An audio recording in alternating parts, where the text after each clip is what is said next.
الصلاۃ والسلام علیک یا رسول اللہ۔ بہت ہی اعلیٰ رتبہ ہے میرے سالار غازی کا،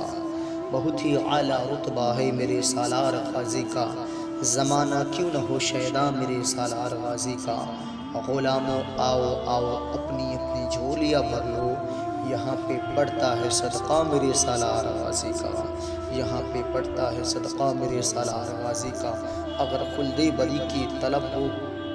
او لوگو، اگر جنت کی دل میں خواہش ہو تو اے لوگو، گلے میں ڈال لو پٹا میرے سالار غازی کا، گلے میں باندھ لو پٹا میرے سالار غازی کا۔ بہت ہی اعلیٰ رتبہ ہے میرے سالار غازی کا۔ تو حضور سرکار وقت اپنے وقت کو بہت مائع ناز، تقوی شار پرہیزگار، سید الشہداء فی الہند میرے سید سالار مسعود غازی رحمۃ اللہ علیہ کی شہادت کے بعد سب سے پہلی کرامت ظہور میں آئی وہ یہ ہے، برائے شریف میں ایک گاؤں ہے جن کا نام ہے نگرور۔ اس گاؤں کے یاد و قوم کا ایک شخص تھا جن کا نام ہے جاسوس۔ بہت ہی حسین و جمیل، ان کے گھر میں دولت کی کوئی بھی کمی نہیں تھی، یوں سمجھ لیجئے کہ ہر اعتبار سے خوشحال تھا، مگر بدقسمتی سے اس کے پاس کوئی وارث نہ تھا، چراغ جلانے والا نہ تھا، جس کی وجہ سے اکثر وقت وہ مایوس رہا کرتا تھا۔ وہ صاحب یہ اولاد بھی رب کی بہت بڑی نعمت ہے، یہ دولت ہے، جن کو اللہ نے اولاد سے نوازا ہے نا، وہ بڑے تقدیر والے ہیں، ورنہ آج بھی کچھ لوگوں کے بینک اکاؤنٹ روٹیوں پیسوں سے بھرے پڑے ہیں، مگر کوئی خرچ کرنے والا نہیں ہے جو خرچ کر سکے۔ وہ یارو جن کے پاس اولاد نہیں نا، ان سے پوچھو زمانے کے کتنے تانے سننے پڑتے ہیں۔ ٹھیک اسی طرح اس آدمی کا حال تھا جس کا نام جاسوس آدمی، اس آدمی کی ماں برابر کہا کرتی تھی، بیٹا تو اکیلا میرا وارث ہے، تجھے اس طرح اداس نہیں دیکھ سکتی ہوں، میرے لاڈلے تیری اس حالت کو دیکھ کر میرا کلیجہ پھٹنے لگتا ہے، اس لیے کہتی ہوں بیٹا تو میری مان تو دوسری شادی کر لے۔ مگر وہ نوجوان کہتا تھا، ماں اگر تقدیر میں اولاد ہے وہ نہیں ہے تو اس عورت سے بھی ہو سکتی ہے، یہ کہہ کر بات ٹال دیتا تھا، کیونکہ وہ اپنی عورت سے بڑی محبت کرتا تھا۔ وہ عورت بڑی وفادار تھی، ہر غم خوشی میں شوہر کا ساتھ نبھاتی تھی، ہر وقت ساتھ رہا کرتی تھی۔ زمانے کے تانے ایک طرف، اپنوں کے تانے ایک طرف، غیروں کے تانے ایک طرف،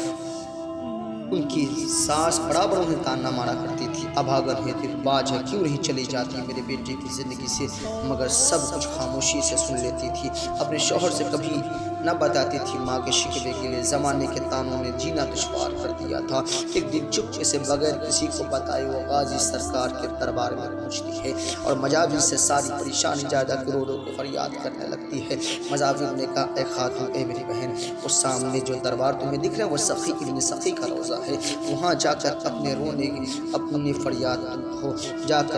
جاؤ، بڑے دیالو ہیں، بڑے ہی رحم دل ہیں، تمہارا کام ضرور وہ کریں گے۔ اللہ اکبر۔ اتنا جب مجاور نے کہا وہ عورت آگے بڑھی اور جا کر سرکار غازی پاک کے روزے کے پتھر پہ یوں سر مارنے لگی، رو رو کے فریاد کرنے لگی، پھوٹ کر رو رو کے کہنے لگی، سرکار اس اباگن پر نظر کرم کر دیجئے، سرکار مجھے طبیبوں نے، مجھے حکیموں نے لا علاج کر دیا ہے، زمانے کے تانوں نے دل کو چھلنی چھلنی کر دیا ہے، غیر تو غیر اپنوں نے جینا دشوار کر دیا ہے، سرکار آپ کے پاس بڑی امید کے ساتھ آئی ہوں، میرے گھر میں دولت شہرت کسی کی کمی نہیں، مگر یہ گود میری خالی ہے سرکار، آپ نے کتنوں کی کوکھ کھول دی ہے، کتنوں کی گود بڑی ہے، اس مجبور بے کس پر بھی نظر کرم ہو سرکار، کرپا کر دیجئے سرکار، یا تو گود بھر دیجئے یا تو زندگی ختم کر دیجئے۔ اس کا شوہر وہ جب پتہ چلا ہر طرف تلاش کرنے لگا، اب بی بی کو ڈھونڈتا وہ بھی غازی پاک کے روزے پر آ گیا، جب بی بی پر نگاہ پڑی تو بڑا خوش ہوا، دونوں رو رو کر آستانے پہ فریاد کرنا چالو کر دیا، گلپوشی کی منتیں مانگی، سرکار حسرت پوری کر دیجئے، سرکار تمنا پوری کر دیجئے، بس سرکار ہم پہ نظر کرم ہو جائے۔ بس وہ دونوں میاں بیوی آئے، بس کرم کیا ہوا، ملن ہوا کچھ دنوں کے بعد، طبیبوں سے چیک کرایا، ڈاکٹروں سے چیک کرایا تو حکیموں نے یوں کہا، مبارک ہو تم باپ بننے والے ہو۔ پھر 9 ماہ کے بعد اچانک ان کے آنگن میں ایک چاند سا حسین بچہ پیدا اترا، چاند اس کے آنگن میں اتر گیا، پیدا ہوا وہ امیر کبیر خوشی کے عالم میں، پورے علاقے میں دعوت کی، پورے علاقے والے کو کھانا کھلایا، پھر پورے پریوار کے ساتھ غازی پاک کے آستانے پہ حاضری دی اور خالص دودھ چونے سے غازی پاک کے روزے کو غسل دیا اور بہت ایسی نشانیوں کی عمارتیں بنائی۔ تو مجھے یوں کہنے نے دیجیا، جہاں پہ طبیبوں کی طبیبی فیل ہو جاتی ہے، جہاں سے حکیموں کی حکمت فیل ہو جاتی ہے، جہاں سے ڈاکٹروں کی ڈاکٹری فیل ہو جاتی ہے، جہاں سے سائنسوں کی سائنسری فیل ہو جاتی ہے، وہاں سے میرے غازی سرکار کی کرامت شروع ہوتی ہے، طاقت شروع ہوتی ہے۔ تو سوچو جب مولا علی شیر خدا مشکل کشا کی اولاد کا پاور یہ ہے، تو فاتح خیبر داماد پیغمبر مولا علی کی شان کیا ہوگی، ان کی طاقت کا عالم کیا ہوگا۔ تبھی تو کہتے ہیں جب ان کے گدا بھر دیتے ہیں شاہان زمانہ کی جھولی، محتاج کا جب یہ عالم ہے مختار کا عالم کیا ہوگا۔ بہت ہی اعلیٰ رتبہ ہے میرے سالار غازی کا، زمانہ کیوں نہ ہو شیدا میرے سالار غازی کا۔